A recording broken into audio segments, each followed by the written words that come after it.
राधे राधे मेरे प्यारे भाइयों बहनों माताओं बंधुओं। मेरे YouTube चैनल में आपका स्वागत है।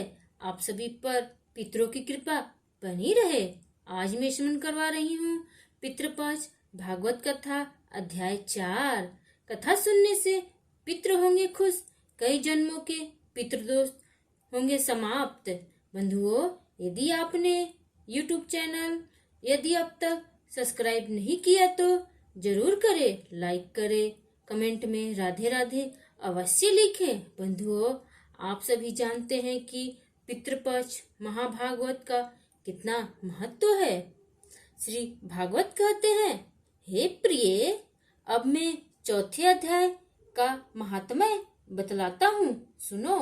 भागीरथी के तट पर वाराणसी बनारस नाम की एक पुरी है।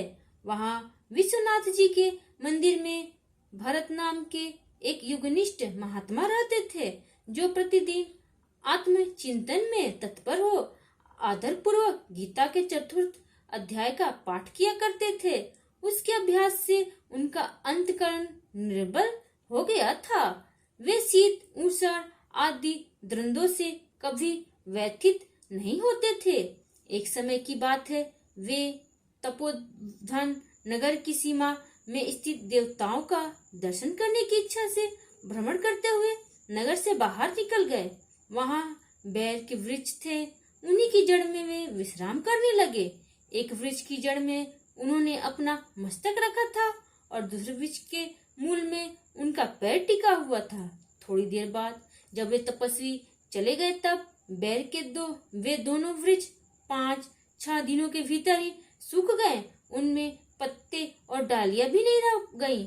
तत्पश्चात वे दोनों वृक्ष कहीं ब्राह्मण के पवित्र गृह में 2 कन्याओं के रूप में उत्पन्न हुए। वे दोनों कन्याएं जब बढ़कर 7 वर्ष की हो गईं, तब एक दिन उन्होंने दूर देशों से घूमकर आते हुए भरत मुनि को देखा। उन्हें देखते ही वे दोनों उनके चरणों में पड़ गई और मीठी वाणी में बोली, मुने, आपकी ही कृपा से हम दोनों का उद्धार हुआ है। हमने बैर की योनि त्याग कर मानव शरीर प्राप्त किया है। उनके इस प्रकार कहने पर मुनि को बड़ा विस्मय हुआ। उन्होंने पूछा, पुत्रियों, मैंने कब और किस साधन से तुम्हें मुक्त किया था? साथ ही यह भी बताओ कि तुम्हारे बैर होने के क्या कारण था, क्योंकि इस विषय में मुझे कुछ भी ज्ञान नहीं है। तब वे कन्याएं पहले उन्हें अपने बैर हो जाने का कारण बतलाती हुई बोली, मुने, गोदावरी नदी के तट पर छिन्न पाप नाम का एक उत्तम तीर्थ है, जो मनुष्यों को पुण्य प्रदान करने वाला है। वह पावनता की चरम सीमा पर पहुंचा हुआ है। उस तीर्थ में सत्यतपा नामक एक तपस्वी बड़ी कठोर तपस्या कर रहे थे।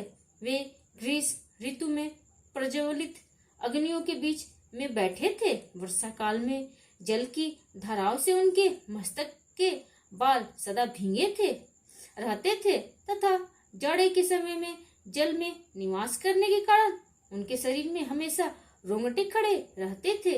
वे बाहर भीतर से सदा शुद्ध रहते, समय पर तपस्या करते तथा मन और इंद्रियों को संयम में रखते हुए परम शांति प्राप्त करके आत्मा में ही रमण करते थे। वे अपनी विद्वता के द्वारा जैसा व्याख्यान करते थे, उसे सुनने के लिए साक्षात ब्रह्मा जी भी प्रतिदिन उनके पास उपस्थित होते और प्रश्न करते थे। ब्रह्मा जी के साथ उनका संकोच नहीं रह गया था, अतः उनके आने पर भी वे सदा तपस्या में मग्न रहते थे। परमात्मा के ध्यान में निरंतर संलग्न रहने के कारण उनकी तपस्या सदा बढ़ती रहती थी। सत्य तपा को जीवन मुक्त के समान मानकर इंद्र को अपने समृद्धिशाली पद के संबंध में कुछ भय हुआ। तब उन्होंने उनकी तपस्या में सैकड़ों विघ्न डालने आरंभ किए। अप्सराओं के समुदाय से हम दोनों को बुलाकर इंद्र ने इस प्रकार आदेश दिया, तुम दोनों उस तपस्वी की तपस्या में विघ्न डालो, जो मुझे इंद्र पद से हटाकर स्वेश्वर का राज भोगना चाहता है। इंद्र का यह संदेश पाकर हम दोनों उनके सामने से चलकर गोदावरी के तीर पर, जहाँ वे मुनि तपस्या करते थे, आई वहाँ मंद और गंभीर स्वर से बजते हुए मृदंग तथा मधुर वेणु नाद के साथ हम दोनों ने अन्य अप्सराओं सहित मधुर स्वर में गाना आरंभ किया। इतना ही नहीं, उन योगी महात्मा को वश में करने के लिए हम लोग स्वर, ताल और लय के साथ नृत्य भी करने लगे। बीच बीच में जरा जरा सा अचल खिसकने पर उन्हें हमारी छाती भी दिख जाती थी। हम दोनों की उन्मत्त गति काम भाव का उद्दीपन करने वाली थी, किंतु उसने उन निराकार चित्त वाले महात्मा के मन में क्रोध का संचार कर दिया।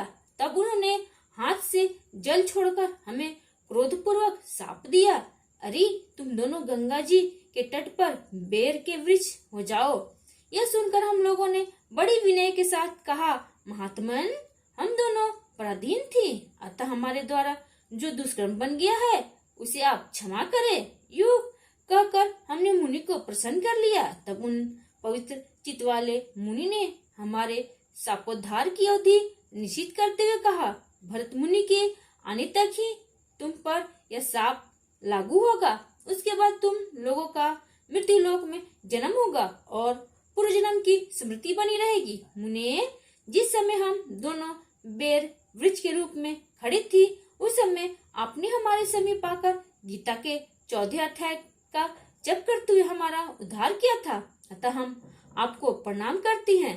आपने केवल स्वामी से नहीं, इस भयानक संसार से भी गीता के 4 अध्याय के पाठ द्वारा हमें मुक्त कर दिया। श्री भगवान कहते हैं, उन दोनों के इस प्रकार कहने पर मुनि बहुत ही प्रसन्न हुए और उनसे पूजित हो विदा लेकर जैसे आए थे वैसे ही चले गए, तथा वे कन्याएं भी बड़े आदर्श के साथ प्रतिदिन गीता के 4 अध्याय का पाठ करने लगी, जिससे उनका उद्धार हो गया। 4 अध्याय समाप्त हुआ।